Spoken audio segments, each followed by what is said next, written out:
If the world gave us a second chance, what would we do? Should we do good? Or should we do better?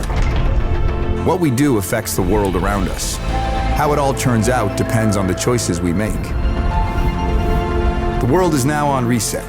Let's strive to live smarter, to make the world better. How do I know this? Simple. Smart ako.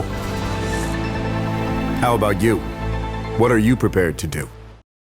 It's really, I really learned so much about the faith, and I think it's really a beautiful faith. That's why I'm quite convinced that it's a great gift from God, and it's good for us to unwrap that gift, because if we don't ask questions, we never unwrap the gift, right? We just take it for granted, and a lot of us tend to do that.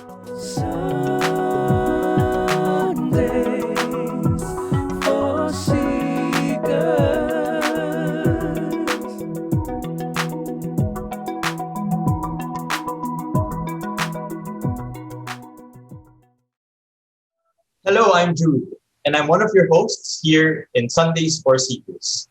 And I have lots of questions about God, about life, and the world. Hi, and I'm Father Jay, and I also have lots of questions about God, about life, and about the world. Really, Father Jay, you do?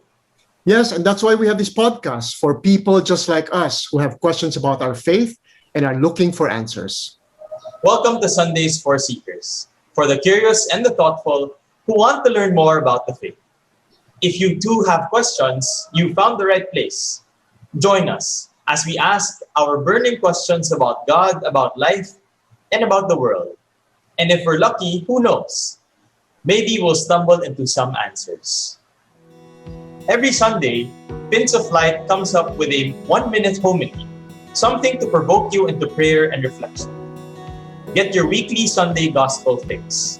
Follow the Pins of Light Facebook page at facebook.com/pinsoflight. Also available in Filipino at facebook.com/pinoylights. This podcast is brought to you by Smart. Live smarter for a better world.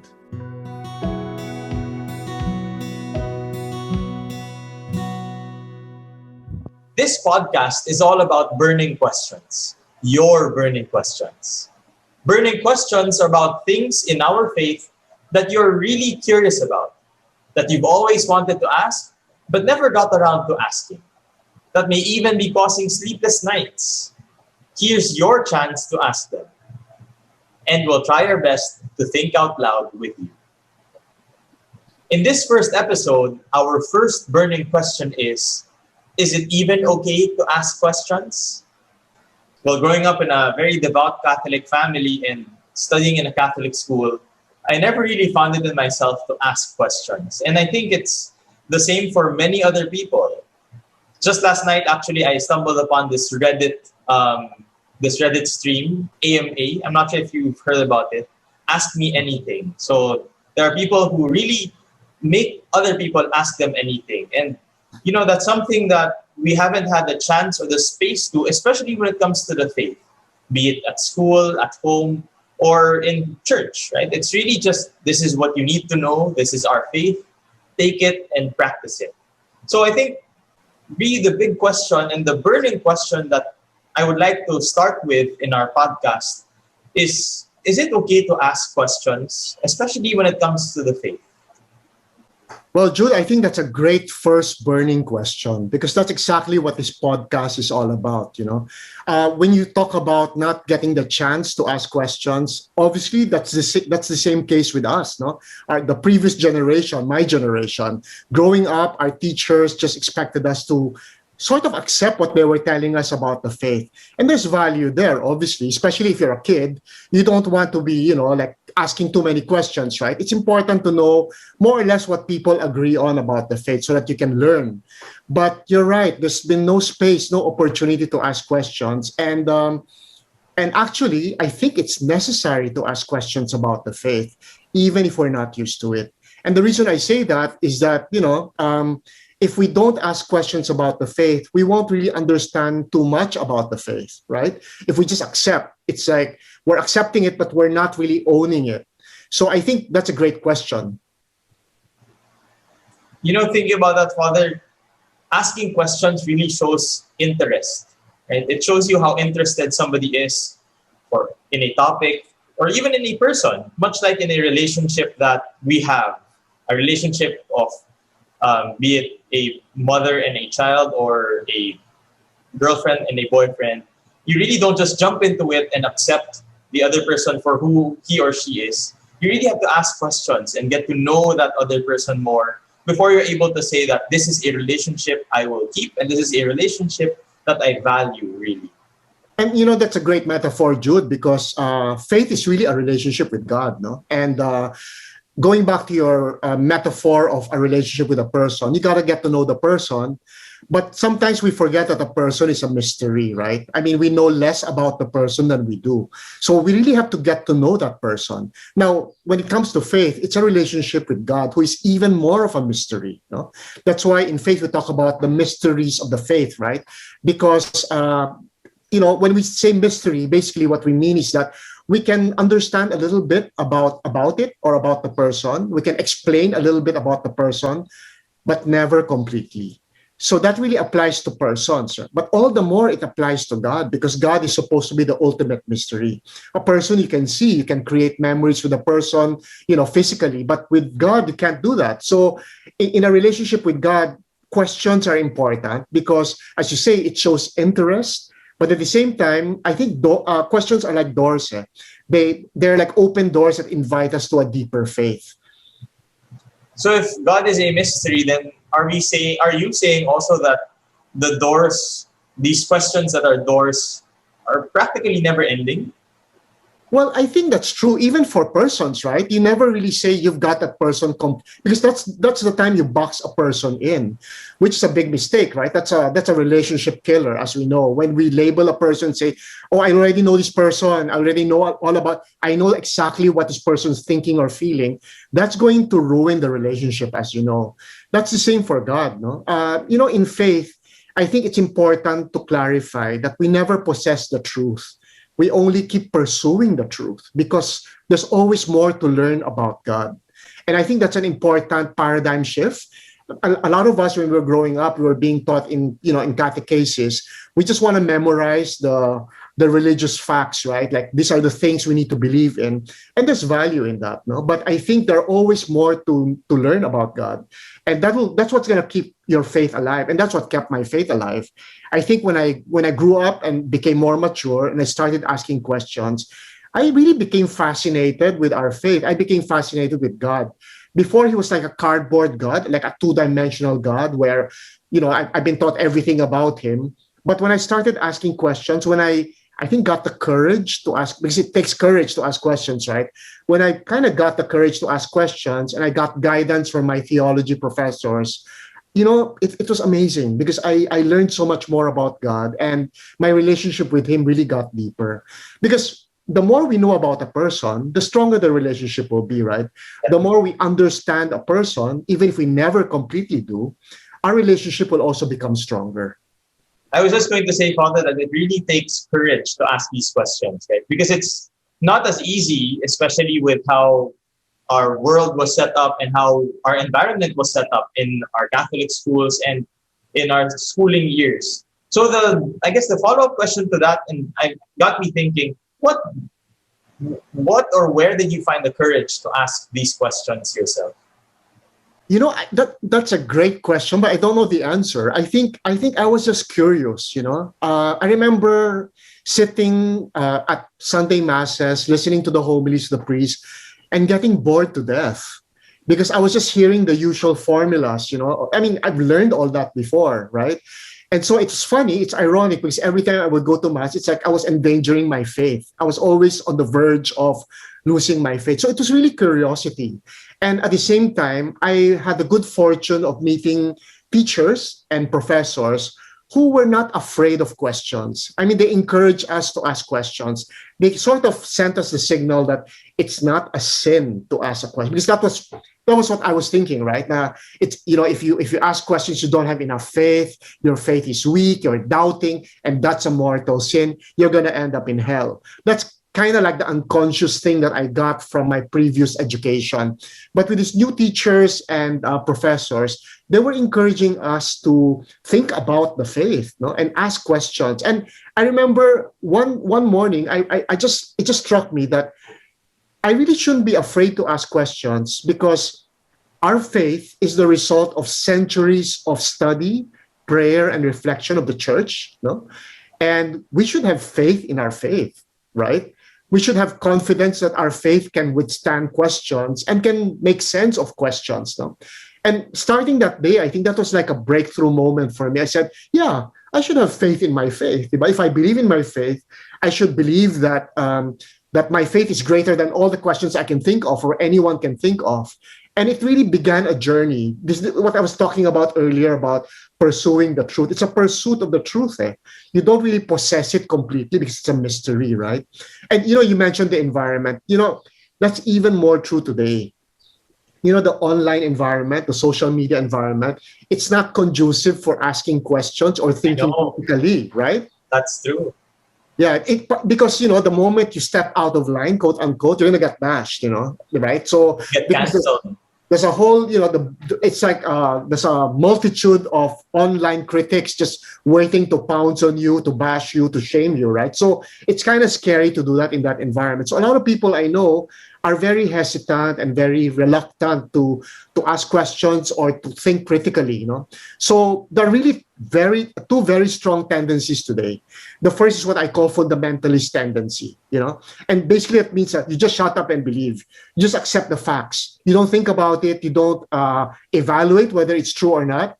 You just accept it, because it's so much easier. So, for example, a lot of people will say, "Well, that's what the Pope said, so I'll just take it. I just shut up and believe." So accepting what authority says. Right, or the Bible. That's what the Bible says. It says in the Bible, so I don't have to think, right? I don't have to ask questions. Well, the problem with that is that the Bible is not written that way. I mean, it's a very complex, mysterious book as well. So it really invites us to think about it. So on the one hand, it's so easy to be a fundamentalist and just accept what authorities say. Just shut up and believe, right? But on the other hand, people who begin to kind of notice that, well, even the authorities don't really agree with one another, they're not really sure, they become very skeptical. And as a result of that skepticism, they end up just saying, well, everyone's correct. So they become a relativist. So these two tendencies are very strong today. The relativist naman, you don't have to evaluate what people say. Just agree with everyone. Everyone's right? So those two tendencies, I think, are not helpful, because if you want to grow in your faith, you have to be able to think critically about your faith, to ask questions, and then to be confident that your faith will be able to provide you some kind of answer. Does that make sense to you, Jude? Like, do you see fundamentalist or relativist tendencies in yourself or in your friends? Yeah, I actually thinking about it now, Father. Fundamentalism is very much seen online because you really base it on who posted it or which news, let's say it's news, which news outlet posted it, and that usually dictates if it's true or not and if you'll believe it or not. And on the other hand, as you mentioned, you really come to a point, especially now that we're in the midst of this pandemic, you sometimes come to a point wherein you don't know who to believe anymore, and you just accept all of these things that come out and just say, you know what? All right, you're correct, he's correct, and she's correct. And I'll just take it for what it is. And it's, I guess, as you mentioned a while back, the biggest challenge is really to create that environment wherein we can ask questions and allow other people to ask questions. Because that's what we're hoping for in this podcast. We're hoping that, we will be able to create some kind of space for people to think and ask questions. Yes, right? Because I was trying to, something playing in my head would be how Filipinos react to questions, right? When Filipinos ask questions to fellow Filipinos, and it seems like a stupid question, there's a reaction, huh? Seryoso ka ba? This judgment, right? There's a judgment right away to the questions, even if most of the time these are very valid questions, right? And it aborts the curiosity, it aborts the question. So people won't really understand more. They won't learn, right? So, like I have friends who have strong fundamentalist tendencies because they want to be sure. Because that's what's great about being to be more fundamentalist. Like you're sure about the facts, you're sure about your authority, so you get a sense of security, diba? But if you are a relativist, on the other hand, the bonus there is that you don't have to argue with people. You just agree with everyone because it's a matter of opinion. But you see, our faith, just like everything else, all knowledge, is not just facts. Facts are actually things that have been verified a lot, no? And but they're actually judgments made by experts, right? So, for example, I let go of my phone, it drops on the floor. The experts will tell us that's because the gravity exists, no? And so we say gravity is a fact, but actually it's a judgment made by experts, by scientists that have been verified again and again, right? So the same is true with our faith. There are no religious facts really.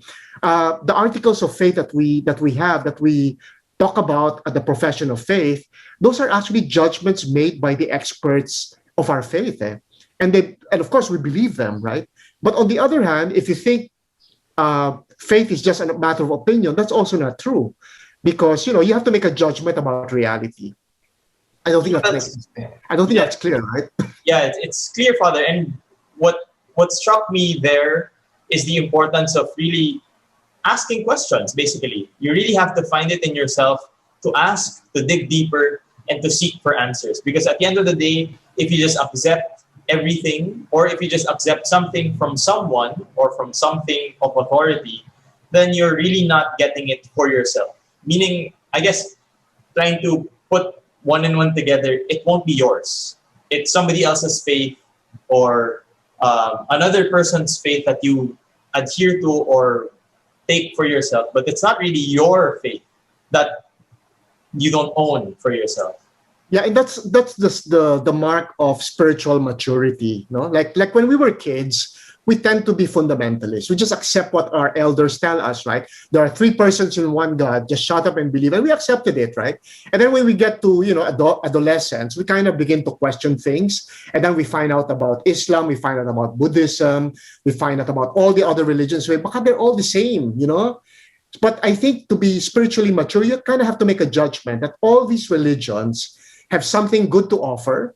But at the end of the day, you have to make a decision. Which one will you commit yourself to without dismissing the other religions? But you're going to say, for me, this particular worldview, this particular way of looking at God, the world, and life makes more sense and helps me better. So this is my judgment, that this is the religion that I will subscribe to. So that's the sign of maturity, which unfortunately many of us just get stuck in the fundamentalist stage or the relativist stage. So that's really the challenge for I think for us Christians and Catholics. And I think moving forward, especially now in the age of the social media and the age of being more free, so to speak, with asking questions, being safer, so to speak, it's important to encourage one another to ask questions, to encourage each other, and to allow each other to ask these questions about faith, about life, and most importantly, to explore together. And this is what we hope to do, as we've been mentioning in this podcast. And we hope we get to do that really with the people who will be seeking with us along the way. And it's great to clarify also, I think, that like doubts are not bad in themselves. I think it's important to clarify that doubts are not bad in themselves. What's important is your motivation for asking questions, for nursing those doubts. No? If your motivation is to look for like holes or flaws in the faith so that you will stop having to follow it, obviously that's not a good thing. But if your motivation is really to try to understand these mysteries, what does it mean? How do I make sense of this? How do I apply this to my life? It doesn't seem to make sense. If your intention is to understand better, if your motivation is to understand and not just to find an excuse not to believe, I think that's a very healthy thing. Saint Anselm actually has a phrase called faith seeking understanding.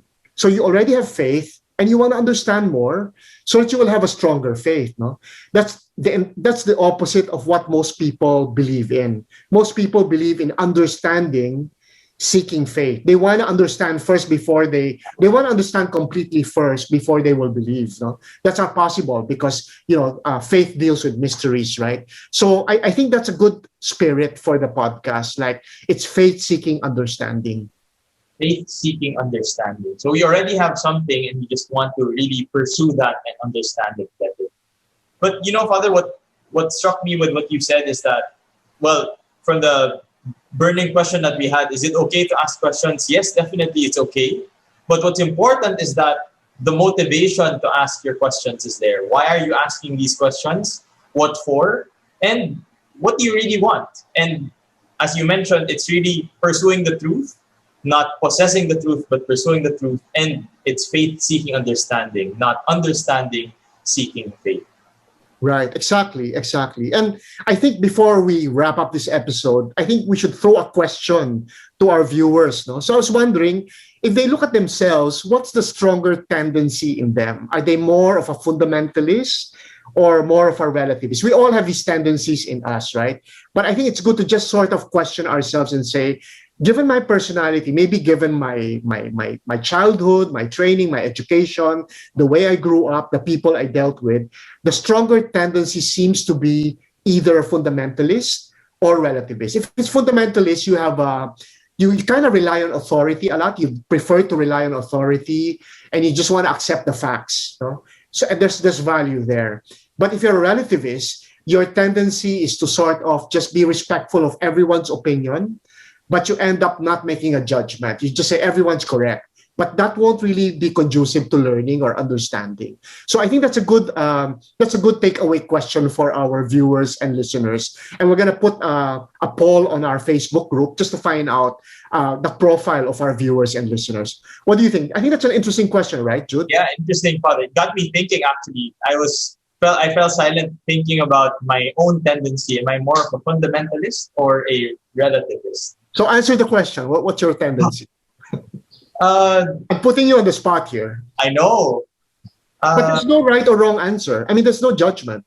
You don't say, oh my gosh, you're a fundamental or you're right. No, there's no such thing. What's important is we understand ourselves better so we'll know how we can manage it, right? So what's your answer to the question?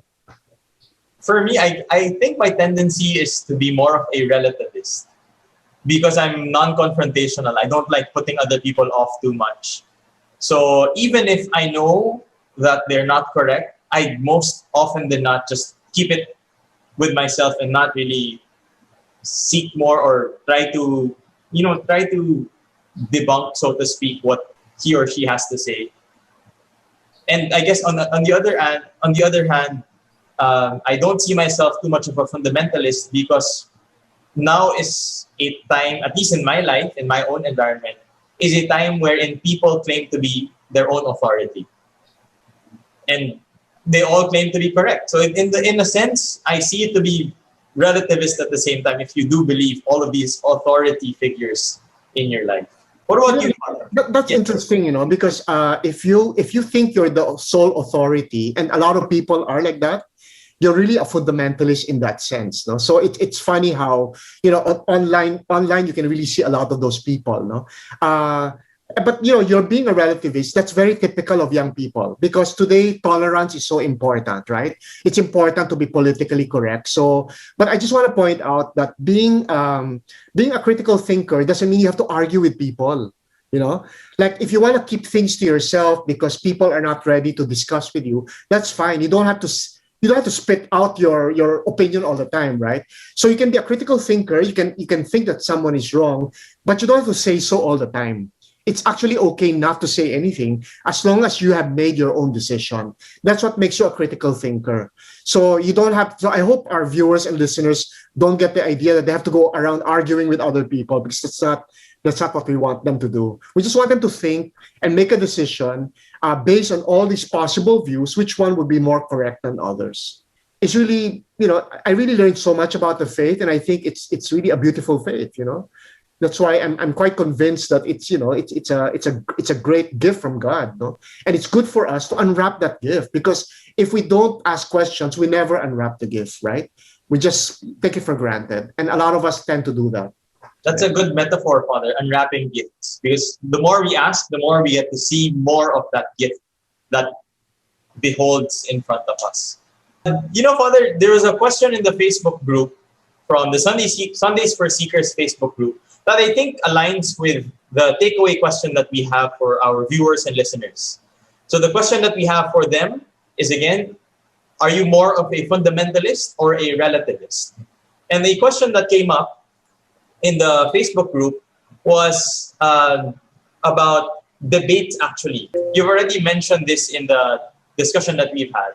But it's basically asking, is choosing to disengage in debates bad, even if I feel I'm not really ready or knowledgeable to go through it? Debates about the faith.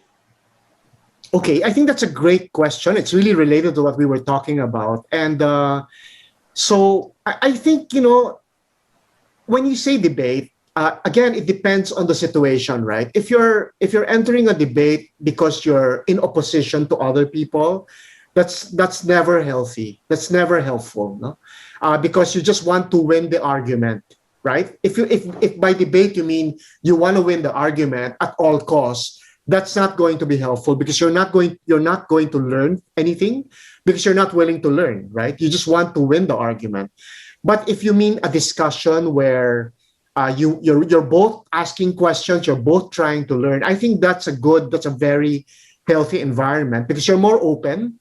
And if that's the situation, I would say go ahead and engage in discussion, because it's okay to think out loud, right?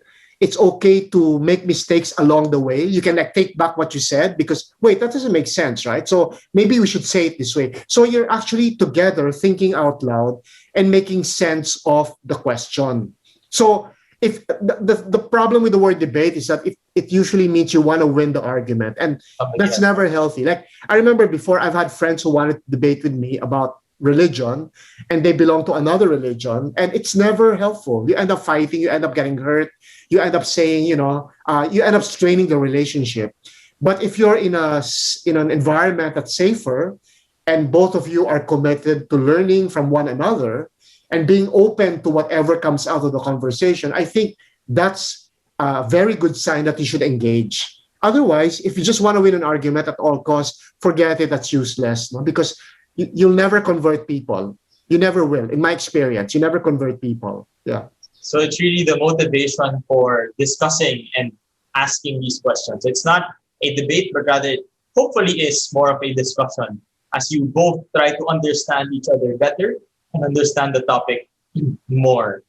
So thank you, Father. One takeaway I have from our episode today is the importance, of course, not just of asking questions and of discussing things together, but more of really understanding your motivation for asking and for discussing. Because more than anything, more than just asking questions, more than just wanting to say what you want to say, it's really having a reason for it. It's wanting to get to know your faith more, wanting to explore things better, and at the end of the day, hoping that you get to create your own judgment of things from the many things that you listen to, from the many things that you get from the people that you talk to. So in short, going back to your burning question, Jude, is it okay to ask questions? I would say if your motivation is to grow spiritually and get to know God better, I think it's not only okay to ask questions about the faith, it's necessary to ask questions about the faith. That's the only way to grow in the faith. You should ask questions. Thank you, Father. So that's it for our first episode. We hope you continue to send us your burning questions on the Facebook group that we have. So if you want to subscribe to Sundays for Seekers, we have a Facebook group which you may join through the link facebook.com/groups/Sundays4S. That's number 4. So Sundays4S. And if you want to subscribe to Sundays for Seekers, the podcast, you may find us in the usual places you'd find podcasts. Tell your friends also about us on social media so that hopefully we grow this community of seekers who want to learn more about the faith and to seek for answers together. Okay, so hey Jude, I want to thank you for a great conversation, and I also want to thank to all the people who tuned in for our first episode. Thank you too, Father. And we hope to see you all in our next podcast. Meanwhile, keep on seeking. The Sundays for Seekers logo was designed by Jem Jemzon Tang. Our theme was composed by Marvin Ong, and this episode was produced with Glenn Lopez of Upstream Media PH. This podcast is brought to you by Smart. Live smarter for a better world.